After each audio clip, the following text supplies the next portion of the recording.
সিঁড়ি দিয়ে নামতে নামতে শশীভূষণের মাথাটা হঠাৎ ঘুরে গেল। মনে হলো পৃথিবীটাই যেন দুলছে। রেলিংয়ের ধারে পড়ে যাওয়ার ঝোঁক সামলে নিয়ে তিনি ভাবলেন, ভূমিকম্প শুরু হলো নাকি? পায়ের নিচে মাটি কাঁপছে। তিনি অপেক্ষা করতে লাগলেন, নিশ্চয় চতুর্দিকে এখনই শঙ্খধ্বনি শুরু হবে। সাধারণ মানুষের ধারণা বসুকি মাথা দোলালে ভূমিকম্প হয়, তখন শাঁখ বাজিয়ে শান্ত করতে হয় তাকে। সেরকম কিছুই হলো না। কোথাও কোলাহল শোনা যাচ্ছে না। তাহলে কি শশীভূষণের মনের ভুল? আরও 2-3 সিঁড়ি নামলেন শশীভূষণ। মাথাটা তবু দুলছে। এটা মনের ভুল নয়, অস্বাভাবিক কিছু ঘটনা ঘটেছে অবশ্যই। শশীভূষণ বাইরে বেরোবার জন্য সুসজ্জিত, চুনুট করা ধুতি, সিল্কের বেনিয়ান ও কাঁধে মুগার চাদর, সঙ্গে অনেক টাকা। বোন অ্যান্ড শেফার্ড কোম্পানিতে ক্যামেরার সরঞ্জাম ও ছবি তোলার প্লেটের অর্ডার দিয়ে এসেছে। আজ সেসব সংগ্রহ করার কথা। আগামীকালই তাকে ত্রিপুরায় ফেরার যাত্রা শুরু করতে হবে। টলটলে ভাব নিয়েই তিনি জোর করে নামতে গেলেন। এবার মাথার মধ্যে যেন চিরিক চিরিক শব্দে ছোট ছোট বিন্দু চমক হতে লাগল।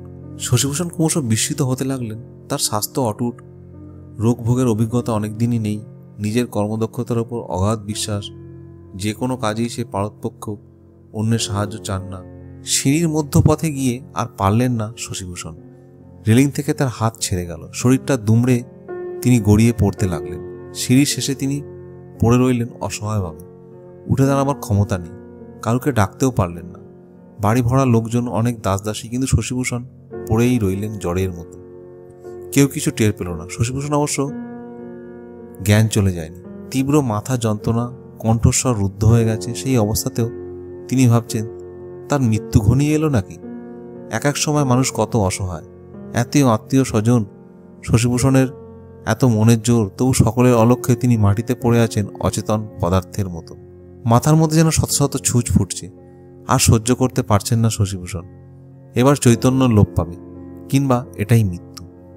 প্রাণপণে একবার চিৎকার করার চেষ্টা করলেন, তবু স্বর বেরোল না। চক্ষু দুটি যখন বুজে আসছে, তখন দেখতে পেলেন একটি কিশোরী মেয়েকে। মেয়েটি কোথা থেকে এলো? সে সিঁড়ি দিয়ে নেমে আসেনি, সদর দরজাও বন্ধ। তবে কি সে অলিক? এই বাড়িতে এই মেয়েটিকে আগে কখনো দেখেনি শশীভূষণ। সম্পূর্ণ অচেনা, বড় বড় টানা টানা চোখ। বয়সের তুলনায় তার মাথায় চুল অনেকটা বেশি। চুল দিয়েই তার শরীর ঢাকা। এক হাতে একগুচ্ছ সাদা ফুল। সে মুখখানি ঝুঁকিয়ে আনলো শশীভূষণের মুখের কাছে। তারপর তার আর কিছু মনে নেই। কোথায় ভরতের চিকিৎসা করিয়ে তার একটা হিল্লে করে যাবেন তা নয়, শশীভূষণ নিজেই নিদারুণভাবে অসুস্থ হয়ে পড়লেন। ডাক্তার বদ্যির আনাগোনা চলতে লাগলো। দিন কতক জমে মানুষের টানাটানি চলল প্রায়। এক এক সময় শশীভূষণের প্রায় নাভিশ্বাস ওঠার মতো অবস্থা। রোগীকে কিছুই খাওয়ানো যায় না। অমন সবল পুরুষটির চেহারা হয়ে গেছে শুকনো আমসির মতো। বিছানার সঙ্গে একেবারে সাঁটা। গলা দিয়ে বাচ্চা শালিকের মতন চিচি করে আওয়াজ বেরোয়।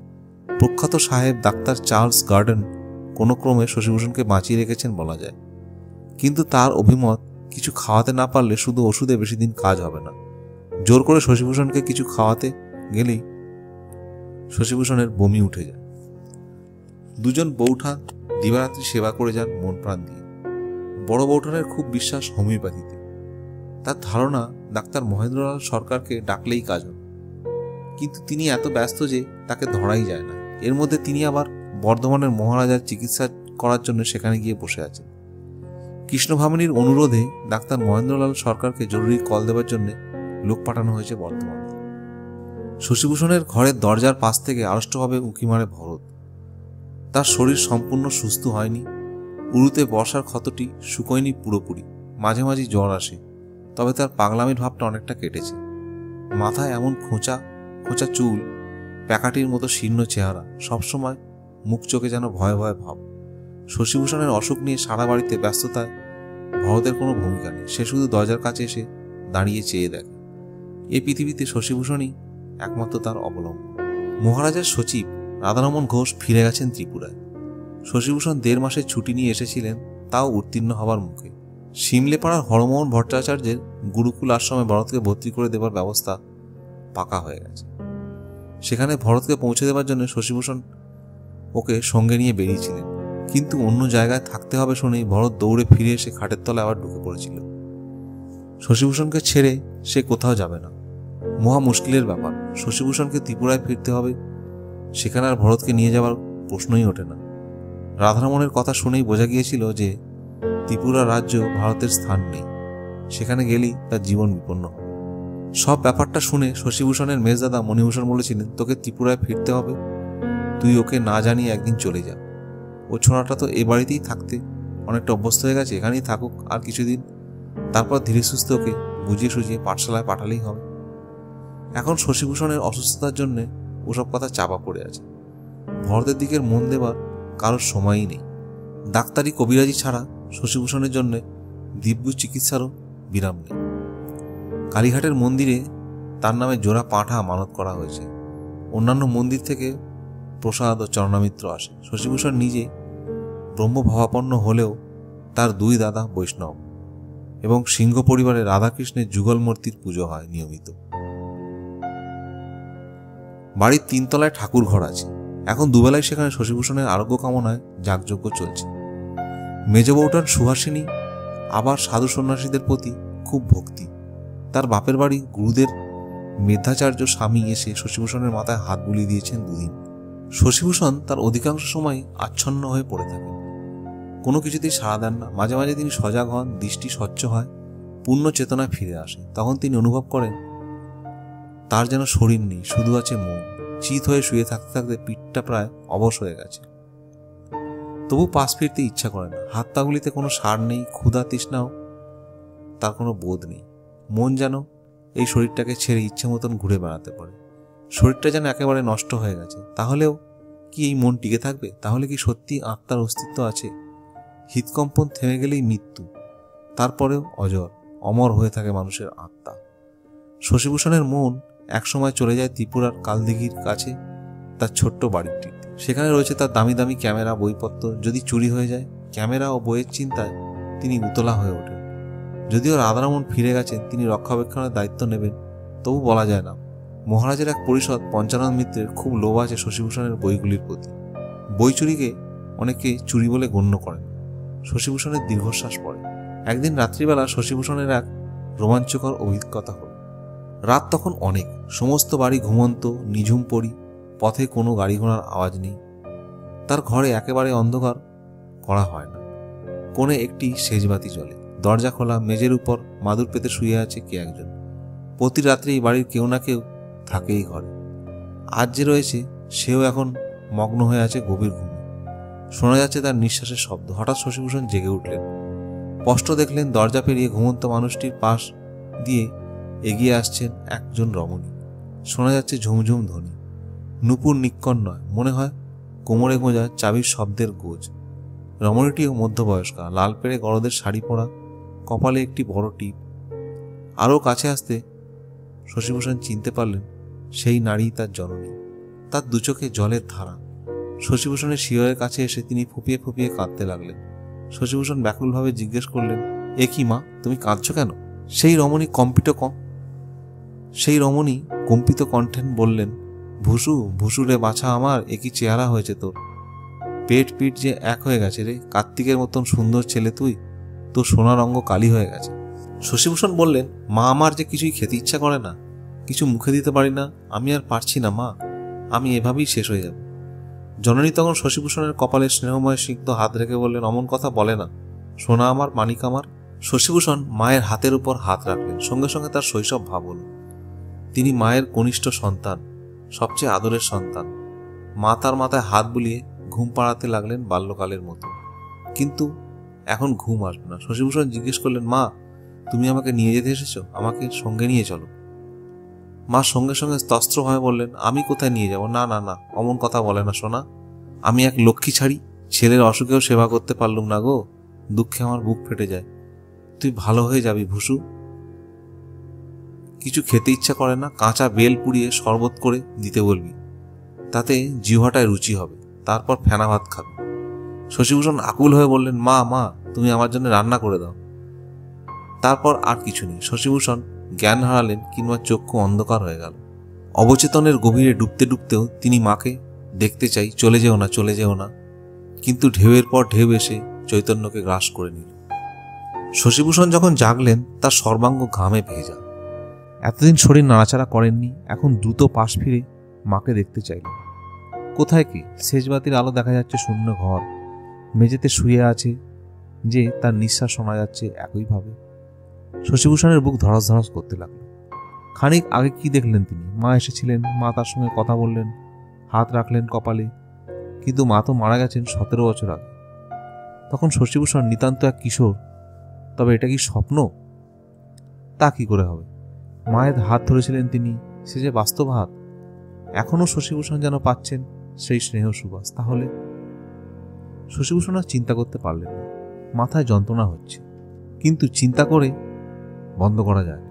মায়ের সঙ্গে তার যে কথাগুলি হয়েছিল সেগুলি মাথার মধ্যে ঘুরতে লাগলো বারবার, যেন একটা কবিতা মুখস্থ করা হচ্ছে। একটা শব্দ এদিক ওদিক করা যাবে না। এইভাবে কতক্ষণ কাটলো কে জানে। একসময় শশীভূষণের খুব তৃষ্ণা পেল। অমনি অস্ফুট স্বরে বললেন, জল, একটু জল। সঙ্গে সঙ্গে কেউ যেন একটা জল ভরা ঝিনুক ধরল তার ওষ্ঠের কাছে।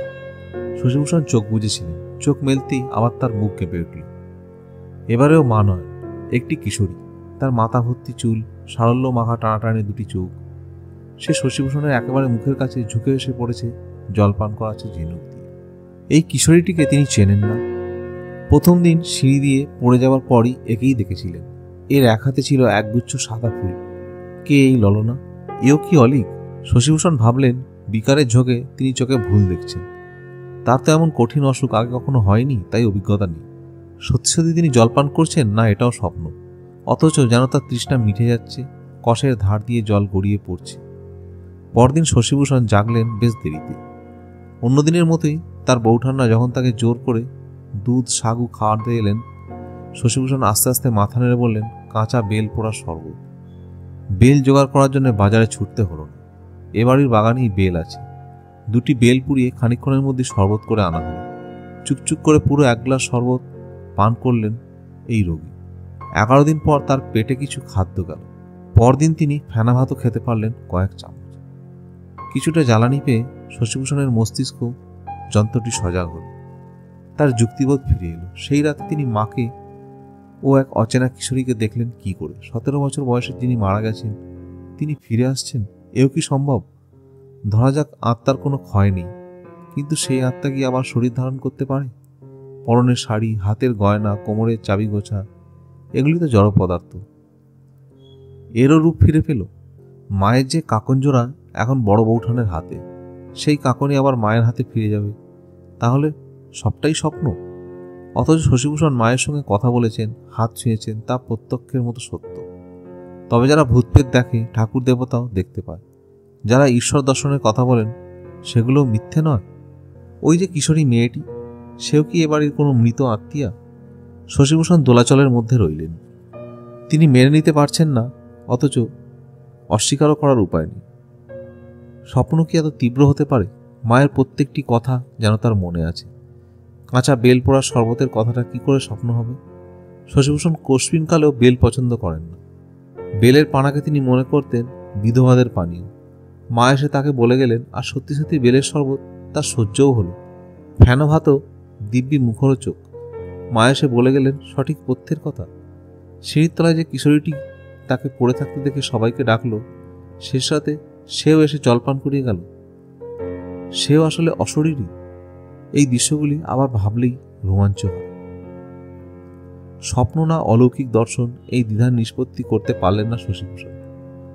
দক্ষিণেশ্বরে রামকৃষ্ণ ঠাকুর নামে কালী মন্দিরে এক পুরুত আছে। সে নাকি কালী প্রতিমাকে জীবন্ত দেবী হিসেবে দেখতে পায়। সেই দেবীর সঙ্গে কথা বলে, হাসে। আগে এসব শুনে শশীভূষণ অবজ্ঞায় ঠোঁট বেঁকিয়েছিলেন। তার মতে ওসব পাগলামি ছাড়া আর কিছুই নয়। এবার অবশ্য ত্রিপুরা থেকে ফিরে শশীভূষণ শুনতে পাচ্ছেন যে কেশববাবু আর তার চেলারা খুব মাতামাতি করছেন ওই রামকৃষ্ণ ঠাকুরকে নিয়ে। কেশববাবু উচ্চশিক্ষিত, বিলেতে বক্তৃতা দিয়ে কলকে পেয়েছেন। খ্রিস্টেরও ভক্ত বলে এখনকার পাদ্রীরাও তাকে সমর্থন করে। সেই কেশববাবু এক গ্রাম্য পুরুষদের ভেলকি দেখে ভুলে গেলেন। কেশববাবু পরীক্ষা করে যাচাই করে দেখেছেন নিশ্চয়ই।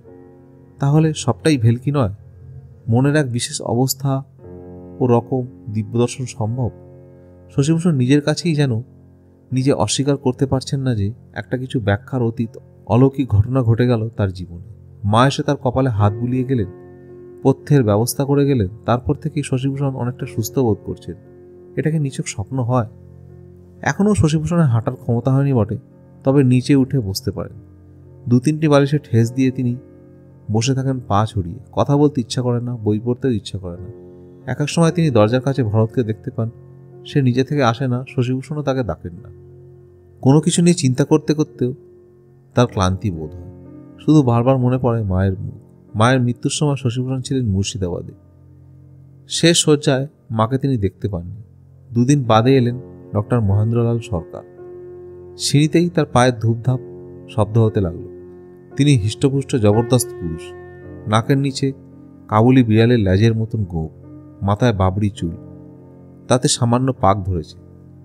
তাকে ঘিরে প্রচলিত হয়েছে নানা কাহিনী। মেডিকেল কলেজের নামজাদা ছাত্র ছিলেন, এমডি পাশ করেছিলেন প্রথম হয়ে। অ্যালোপ্যাথ ডাক্তার হিসেবে টক্কর দিয়েছিলেন সাহেব ডাক্তারদের সঙ্গে।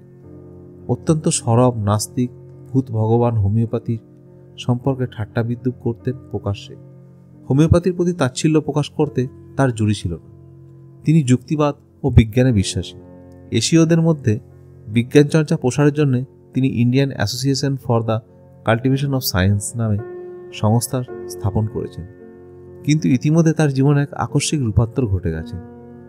যিনি ছিলেন হোমিওপ্যাথির ঘোর শত্রু, সেই তিনি এখন অ্যালোপ্যাথি ছেড়ে হোমিওপ্যাথি ডাক্তার হয়েছে। মহেন্দ্রলালকে হোমিওপ্যাথি দীক্ষা দেন রাজেন দত্ত। তিনি এক বিচিত্র কর্মা পুরুষ।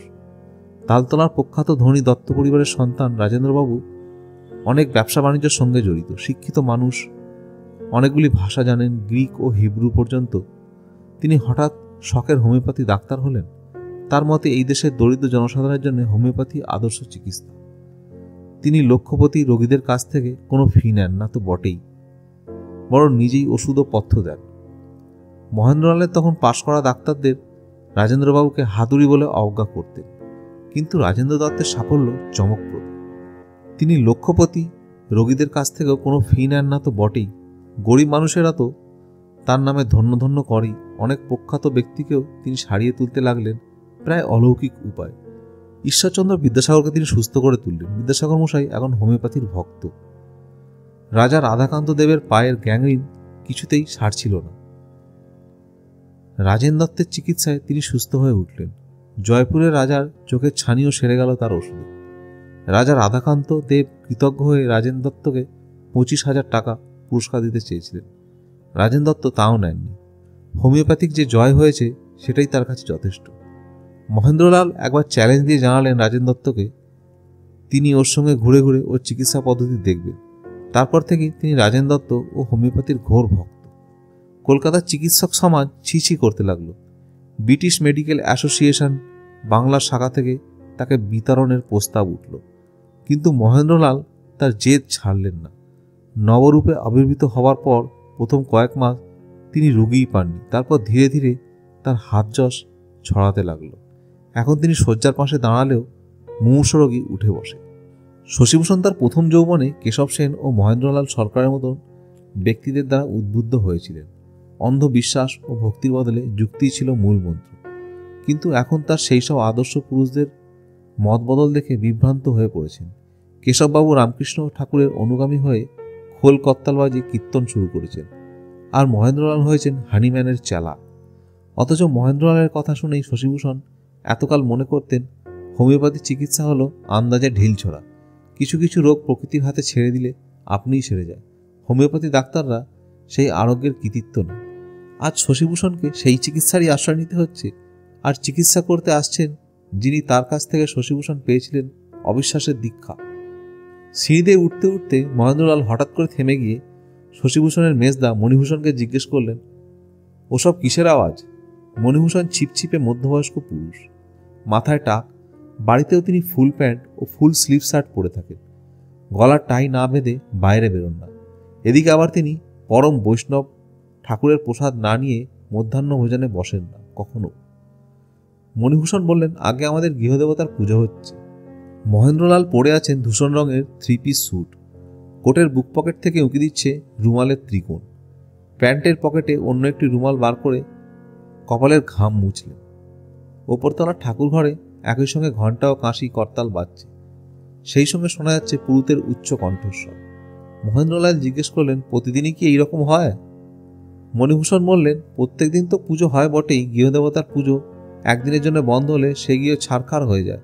তবে শশীর এমন ব্যারামের জন্য কদিন ধরে শান্তি সস্তায়ন হচ্ছে। ভাটপাড়ার এক পূজারী। মহেন্দ্রলাল এবার গর্জন করে বললেন, বন্ধ করুন, না হলে আমি ফিরে যাব। বাড়িতে যখন এইরকম চেল্লামিল্লি হবে তখন ডাক্তার ডাকবেন না। কাঁইকুই ঢোংঢাং শুনলে কেউ মনঃসংযোগ করতে পারে না। ওফ, আমারই কানে তালা লেগে যাচ্ছে, তাহলে রোগীর কি অবস্থা? এতে অসুখ কমে না, বাড়ে। মণিভূষণের মুখে আতঙ্কের ছাপ পড়ল। পুজো কি মাঝপথে বন্ধ করা যায়? তাতে যে মহা অকল্যাণ হবে। ডাক্তার বাড়িতে একদিন দুদিন আসে, পুজো আচ্ছা নিত্য 30 দিনের ব্যাপার। তিনি বললেন, ডাক্তারবাবু আপনি দোতলার বৈঠকখানা ঘরে একটু বিশ্রাম গ্রহণ করুন, পান তামাক খান, আর আধ ঘন্টার মধ্যেই আরতি শেষ হয়ে যাবে। মহেন্দ্রলাল ভুরু তুলে বললেন, আমি রোগী দেখতে এসে পান খাই না, তামাকও খাই না। আমার বিশ্রামেরও কোনো প্রয়োজন নেই। আমার সময়ের দাম আছে। ওই খোলকত্তাল ঝাঞ্ঝানানি যদি বন্ধ না করেন তাহলে আমি এই দণ্ডেই ফিরে চললাম। আমার দ্বারা চিকিৎসা হবে না। মহেন্দ্রলাল সত্যি সত্যি ফিরে যাচ্ছেন দেখে মণিভূষণ হাত জোর করে বললেন, দাঁড়ান দাঁড়ান, আমি পুরুতমশাইকে বলে দেখি। সিঁড়িতেই দাঁড়িয়ে রইলেন মহেন্দ্রলাল। মণিভূষণের এক কর্মচারী ছুটে গেল ঠাকুর ঘরে। সেখানে কিছুটা বিতর্ক হয়ে গেল। আজ 3 জন পুরুত উপস্থিত, তারা পুজো থামাতে রাজি নন। কোনো গৃহস্বামী তাদের কখনো এমন অনুরোধ করেননি। কর্মচারীটি ডাক্তার মহেন্দ্রলাল সরকারের নাম করায় একজন পুরোহিত বললেন, ওরে বাবা, সে পাষাণ্ডটা এসেছে। সে যে এক জাঁদরেল গুন্ডা। এরপর ঠাকুর ঘরে এসে আমাদেরই না চড় থাপড় মারে। পুজো চলুক, কিন্তু বাজনাগুলো সব থামাও, মনে মনে মন্ত্রপাঠ করো। সারা বাড়ি স্তব্ধ হতে মহেন্দ্রলাল বললেন, আপদের শান্তি। চলুন এবার রোগী দেখা যাক। গল্প এখানেই শেষ নয়, সামনে আরও চমক আছে। পরবর্তী ভিডিওতে দেখা হবে, সঙ্গে থাকুন।